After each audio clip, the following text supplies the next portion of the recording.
Assalamualaikum warahmatullahi wabarakatuh. Kembali berjumpa dengan saya, Hersun Arif dari Forum News Network. Soal Omnibus Law ini masih terus berkembang rame ini. Salah satu yang menjadi sorotan itu hampir hari ini banyak anggota DPR yang mengaku belum mendapat draftnya. Jadi artinya mereka ketika diputuskan itu tidak membaca seperti apa draft RUU tersebut. Tapi satu hal yang juga paling ramai sekarang berkembang, ada tudingan bahwa Ketua Umum Partai Demokrat, mantan Presiden SBY, itu sebagai penyandang dana dari unjuk rasa kemarin. Saya akan mengajak ngobrol dengan Bung Didi Irawadi Samsudin, anggota DPR RI dari fraksi Demokrat. Beliau ini waktu berlangsung sidang paripurna salah satu yang menyampaikan interupsi. Halo Bung Didi, terima kasih bersedia bergabung bersama kami. Bang Harus Subeno Arif, apa kabar? Alhamdulillah, sehat, ya? Baik. Ya. Ya. Ini semuanya menurut saya Anda punya kompetensi untuk menjawab. Mau menjawab soal tudingan terhadap Pak SBY dulu atau penjelasan, silakan saja. Mana Anda yang merasa comfortable dulu saja. Yang pertama saya jawab adalah tudingan terhadap mantan ketua umum kami ya. Oh iya, mantan ketua umum. Mohon maaf, saya mesti ralat. Ketua Majelis Tinggi Partai Demokrat. Yes. Tuduhan yang keji dan tidak bertanggung jawab saya kira ya. Jadi tuduhan ini sama saja melecehkan gerakan suci, gerakan tulus yang dilakukan para kaum buruh, para mahasiswa, para civil society, para masyarakat, berbagai elemen masyarakat dengan menuduh demikian seolah-olah semua bisa dibayar begitu ya. Seolah-olah kaum buruh, masyarakat, mahasiswa, pelajar semua bisa dibayar. Ini suatu pelecehan. Dan tentu terhadap fitnah yang dilakukan terhadap ketum kami, setiap saat kami bisa melakukan tindakan hukum, upaya hukum terhadap fitnah yang sangat tidak bertanggung jawab tersebut, saya kira ya. Dan saya meminta orang-orang yang selama ini menuduh jangan pengecut, hanya orang-orang pengecut saja, karena orang-orang ini tidak jelas di mana keberadaannya. Tapi ada satu kalau nggak salah yang ini satu, ya. Tapi kan ada buser-buser juga yang dari ruang-ruang gelap tiba-tiba menuduh sedemikian rupa. Ini adalah orang-orang pengecut saya kira ya, orang-orang yang tidak bertanggung jawab. Kalau berani tampil dong, bawa bukti, bawa berbagai hal yang bisa dipertanggungjawabkan secara hukum. Jadi hati-hati menurut saya tuduhan-tuduhan yang mengandung fitnah ini sama saja pelanggaran hukum yang berat ya jika tidak bisa dibuktikan. Ya, memang tudingan itu polanya ini baku nih. Pertama ada akun yang selama ini memang kita tidak tahu siapa di belakangnya begitu. Kemudian muncul ada juga sebenarnya yang sudah resmi menyatakan kalau saya namanya Dewi itu ya, anggota PDIP secara menyebut soal Pak SBY itu. Saya kira yang menuduh ini ayo tampil saja ke depan langsung, gentleman, ya, jangan jadi pengecut ya. Kalau menuduh ini tampil saja sekalian ya, jangan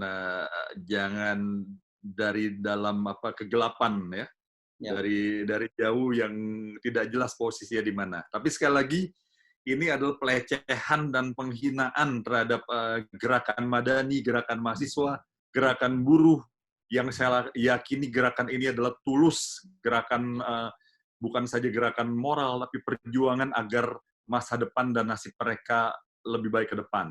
Kalaupun ada oknum-oknum tertentu yang anarkis ya di balik gerakan ini saya curiga ini adalah penyusup-penyusup yang ingin menodai dan merusak gerakan suci, gerakan yang bertujuan ingin mengubah masa depan nasib baik para kaum buruh tersebut. Ya, tudingan-tudingan ini mengapa kemudian muncul? Bagaimana sebenarnya posisi Pak SBY sendiri dalam undang-undang Omnibus Law? Saya kira ada pihak-pihak yang tidak suka. Kami ini kan mencoba berjuang di jalan yang lurus dan benar ya. Perjuangan kami pun tulus ya, karena begitu banyak pengaduan masyarakat, begitu banyak keluhan masyarakat bahwa mereka itu perlu waktu yang cukup, perlu informasi yang cukup, perlu aspirasinya didengarkan dengan baik. sehingga kami di parlemen pun memperjuangkan apa yang menjadi aspirasi, keinginan, dan semangat mereka untuk perubahan yang lebih baik ke depan. Rupanya ada pihak-pihak yang tidak bertanggung jawab, yang tidak suka terhadap kami atas niat suci, niat baik dari kaum buruh yang disuarakan lewat kami. Ya. Nah, inilah akhirnya mereka melakukan cara-cara pengecut, melakukan cara fitnah, karena kalau mereka tidak punya argumentasi yang baik dan benar yang bisa dilakukan, karena tidak punya argumen-argumen yang benar dan argumen yang bisa ditanggungjawabkan, akhirnya menggunakan cara-cara mudah, yang cara-cara klasik yang memprovokasi orang dengan fitnah-fitnah yang sangat sangat recehan dan memalukan menurut saya. Ya. Nah, sikap Demokrat kemarin ketika memutuskan untuk menolak dan walk out itu, apakah datang dari Pak SBY sebagai Ketua Majelis Tinggi atau datang dari Ketua Umum? Atau inisiatif Anda sendiri sebagai anggota DPR di sana? Begini ya, kemarin itu kami kan coba melakukan interupsi dengan harapan bisa ditunda, ya, diberikan waktu yang cukup. Kami berharap ada lobby-lobby di sana, ya, karena pimpinan sidang tidak boleh otoriter dong, karena pengalaman saya di Dewan sejak 2009, bagaimana pimpinan dalam isu-isu yang krusial, ya, apalagi ini menyangkut undang-undang yang berimplikasi luas, ya, pada kaum buruh, pekerja, bahkan UMKM, lingkungan hidup dan sebagainya. Ketika ada, ini kan begini, di parlemen ada 9 fraksi, ya. Belum sepakat, belum setuju. Oleh karenanya, tentu yang benar itu masih dibuka ruang-ruang diskurs dulu, dibuka ruang-ruang lobby, ruang musyawarah. Manakala musyawarah tidak tercapai, maka bisa dilakukan voting, ya, itu sesuai dengan tata tertib yang ada. Tapi pimpinan ini tidak mendengarkan hal itu, ya, tidak mendengarkan hal itu pimpinan sidang. Sehingga percuma dong kami sudah melakukan interupsi sedemikian rupa, kami merasa tidak ada guna lagi, ya, sehingga kami memutuskan walk out daripada di sana tidak didengar lagi. Tapi juga kalau kita lihat proses yang ada di paripurna kemarin ini banyak kelemahan-kelemahan, ya. Saya kira prosesnya ini tidak sesuai prosedur. Pertama, saya tidak melihat pun selembar bahan naskah RUU di meja saya dan berbagai meja-meja yang ada di sana. Ya. Padahal kami setiap anggota Dewan ini punya hak konstitusi, karena kami mewakili dapil kami, mewakili konstituen kami, mewakili suara rakyat. Walaupun kami mungkin banyak di antara yang hadir itu tidak membahas langsung, karena yang membahas ini kan adalah badan legislasi. Tetapi undang-undang ini adalah, apalagi ini rapat forum tertinggi, ya, rapat paripurna, jangan lupa ini forum tertinggi di rapat di DPR. Oleh karena setiap anggota Dewan adalah wajib diberikan naskah RUU, ya. Yang mengejutkan saya, ada penjelasan dari pimpinan DPR, salah satu penjelasan dari wakil pimpinan Balek kalau tidak salah. Wah, ini nggak bisa diberikan karena bagaimana mencetaknya sedemikian banyak dan waktunya sedikit. Nah, ini justru yang aneh. Harusnya kan mempersiapkan paripurna yang merupakan forum tertinggi ini, harusnya dipersiapkan sebaik-baiknya, bahan-bahan dipersiapkan dengan baik. Sioganya seharusnya memang dicetak itu bahan-bahan itu. Nah, sekarang kan begini, ini kan ada teknologi, ya, bisa dikirim kepada seluruh anggota Dewan bahan-bahan itu melalui online, ya, bisa melalui dalam bentuk PDF gitu, ya, WhatsApp dan sebagainya.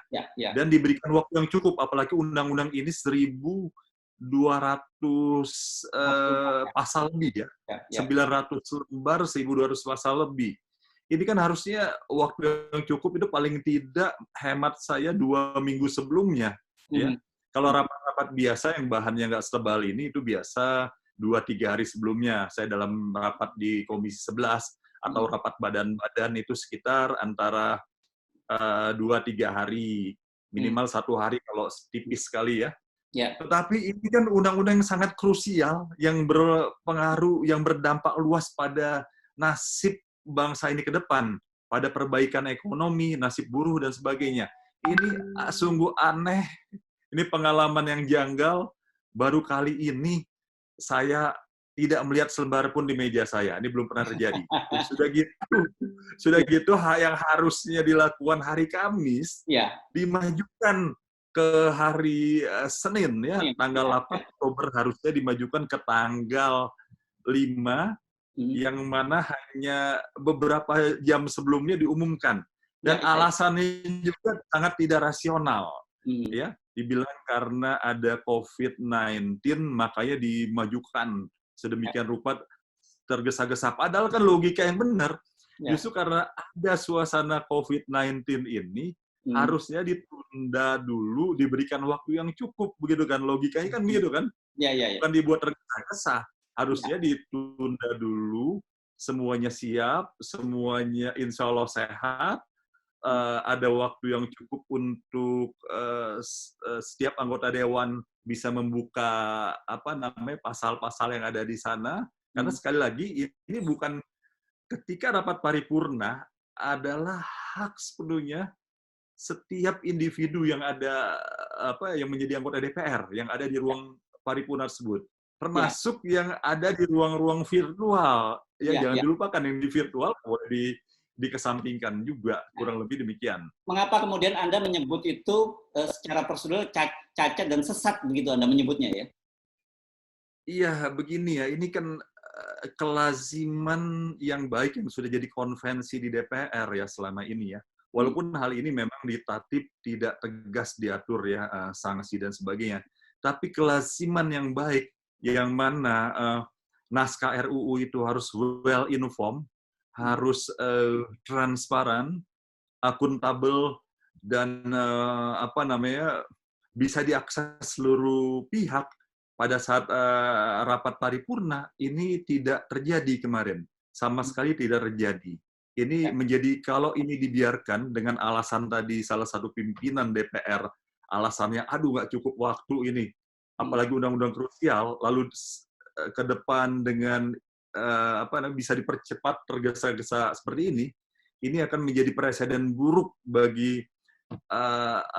proses pembuatan undang-undang hingga tahap paripurna di DPR. Jadi alasannya tuh sungguh tidak rasional dan alasan yang sesat menurut saya. Ya, jadi kalau kita bisa ambil kesimpulan, di luar anggota yang berada di badan legislasi, mayoritas anggota DPR ini tidak tahu isi undang-undang itu yang disahkan kemarin itu ya? Ya, naskahnya nggak ada di meja para anggota dewan, apalagi kan hadir secara virtual ya. Ya, harusnya kan naskah itu langsung dibagikan, jadi kita bisa melihat apakah sesuai dengan rapat-rapat yang sudah dilakukan selama ini. Kita baca lagi ya. Ya, yang paling baik itu undang-undang yang krusial, sedemikian krusial ini adalah diberikan jauh-jauh hari. Tidak boleh juga kalaupun naskah itu ada pada hari H itu nggak boleh. Menurut hemat saya minimal 2 minggu sebelumnya lah. Dengan pemberitahuan yang mumpuni, dengan informasi yang cukup, sehingga kami berusaha setelah itu mencoba menyisir pasal-pasal yang selama ini menurut para ahli, menurut para pihak-pihak yang mengetahui undang-undang ini, yang mengikuti semua pihak-pihak di luar DPR, itu menjadi informasi kami untuk menyisir lagi pasal-pasal yang mana yang dianggap kontroversi dan belum memperjuangkan nasib para kaum buruh. Ya, jadi di media sosial ini sebenarnya ada taruhan ini, Bung Didi. Ada yang mengajak taruhan, mereka jamin katanya tidak pilih 100 orang anggota DPR gitu. Coba berapa persen dari yang 100 orang itu yang betul-betul paham dengan undang-undang ini. Jadi kalau saya kira-kira ikut taruhan, saya bakal menang tuh, karena saya milih mayoritas tidak akan paham tuh anggota DPR.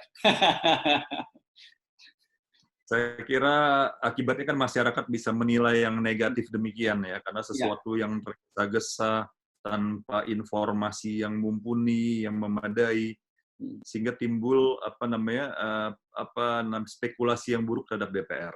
Ya. Andai kemarin di paripurna suara kami itu didengarkan dengan baik oleh pimpinan sidang, ya, andai didengar ya, dan pemerintah dan pimpinan sidang dan pemerintah tidak memaksakan ketok palu, lalu menunda, lalu memberikan kesempatan yang baik untuk ruang-ruang diskusi, ruang-ruang aspirasi kepada masyarakat luas, saya pikir gelombang demo tidak akan demikian. Saya melihatnya begini ya, saya melihat tidak akan terjadi kumpul orang sedemikian banyak ya. Kalau pemerintah punya wisdom, mengedepankan wisdom, melihat resiko orang-orang yang berkumpul itu berpotensi terjadinya penyebaran corona, ini kan harusnya menunda dulu, dan merangkul mereka semua. Baik kami berikan waktu, katakan ya, sampai beberapa masa, sampai mungkin masa persidangan ke depan, kita tampung aspirasi kaum buruh, pekerja, mahasiswa, masyarakat madani dan sebagainya. Mereka akan merasa dihargai, ya. Mereka dihargai, udah pasti tidak akan turun demikian rupa, apalagi ini saat pandemi. Andai pimpinan sidang dan pihak pemerintah tidak memaksakan, itu artinya lebih mengedepankan wisdom. Saya tidak melihat kemarin sikap yang bijaksana dengan memaksakan demikian, akhirnya keesokan harinya terjadi gelombang dahsyat dari unjuk rasa yang kami khawatirkan lagi masa berkumpul itu berpotensi ada potensi corona. Mudah-mudahan tidak ya, doa kita semua tidak terjadi demikian. Jangan lupa Indonesia hari ini kasus corona ini grafiknya terus meningkat ya.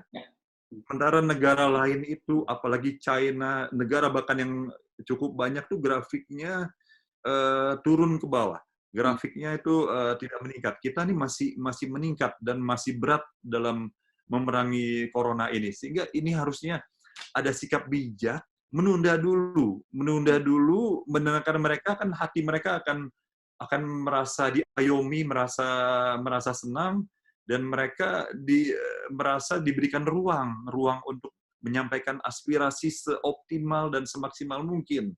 Nah, ketika mereka sudah cukup diberikan ruang itu, barulah final rapat paripurna itu silakan dilakukan. Itu hemat saya. Jangan lupa tadi undang-undang 1.200 lebih ya halaman tadi saya katakan.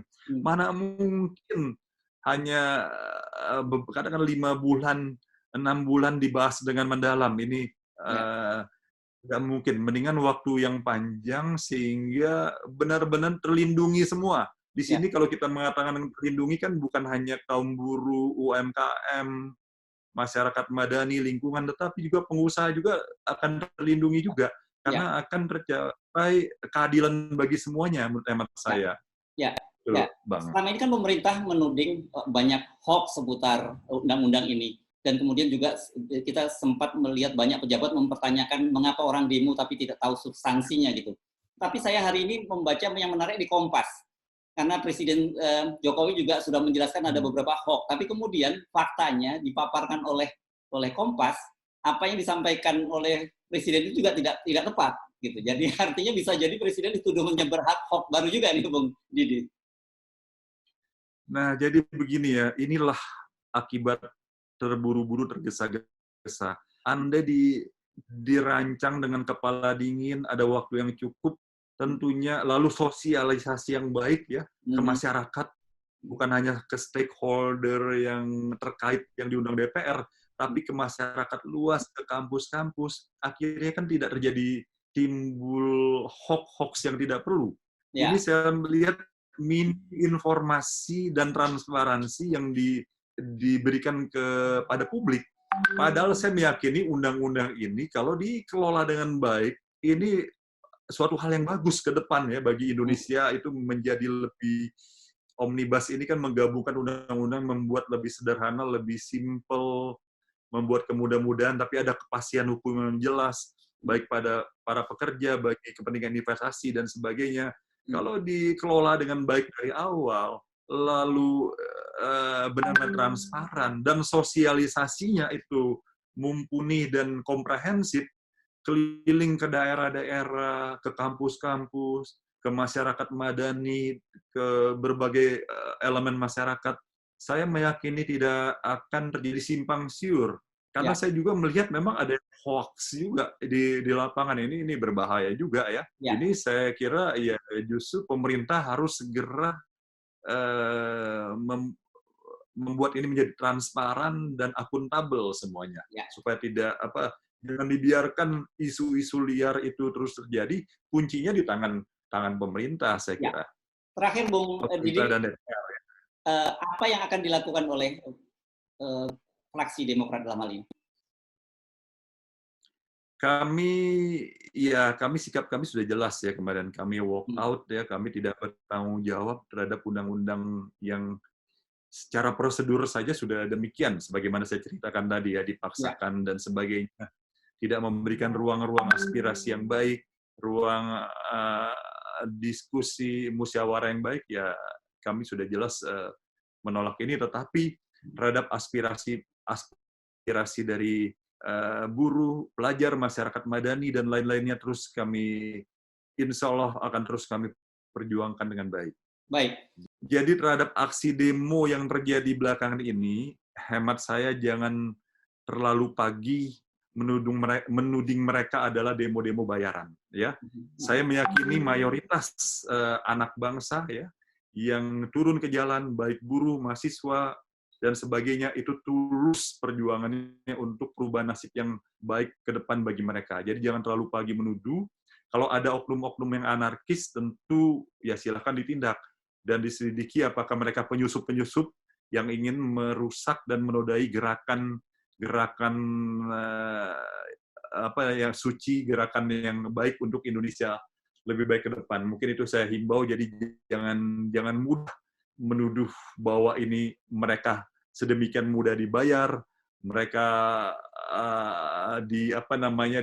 ditunggangi dan sebagainya. Ini tentu kasihan mereka, sama saja melecehkan gerakan yang ini hak konstitusi setiap warga negara untuk menyampaikan sesuatu untuk tujuan yang baik. Terima kasih, Mas. Ya, terima kasih Bung Didi Irawadi Samsudin, anggota fraksi Partai Demokrat DPR RI. Assalamualaikum. Waalaikumsalam.